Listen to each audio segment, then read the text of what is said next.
அஸ்ஸலாமு அலைக்கும். Hi all. இன்றைக்கி காலையில் மார்னிங் பிரேக்ஃபாஸ்ட்டுக்கு தோசை சுட்டுலான்னு எடுத்தாச்சு. ஒரு 3 தோசைக்கு மட்டும் கொஞ்சமாக மாவு எடுத்து வச்சுட்டேன்.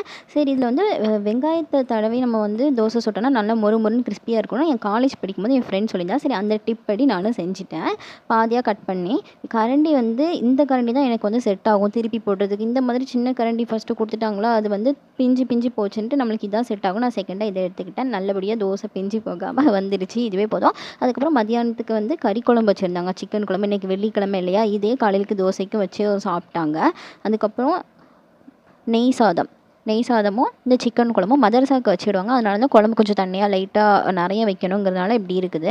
அப்புறம் எனக்கு வந்து கஞ்சி நேத்தொழுது இருந்துச்சு, இதை சாப்பிட்டுக்கிட்டேன். தோசை மட்டும் அம்மா சாப்பிட்டாங்க. அப்புறம் அவரைக்காய் நாங்கள் வந்து போட்டிருந்தோம் இல்லையா, அது இப்போ வந்து இந்த 3 அவரைக்காய் வந்து இந்த ஓட்டை விழுந்துச்சு. இந்த மருந்து இந்த வேப்பலை தண்ணி இதெல்லாம் தொளிக்காமல் இப்படி ஆகிடுச்சு. சரி மீதி அவரைக்காய்லாம் கொஞ்சம் குட்டி குட்டியாக நல்லா வந்துருந்துச்சு. நெக்ஸ்ட் வீடியோவில் இதை பற்றி ஃபுல் வீடியோ போடுறோம்.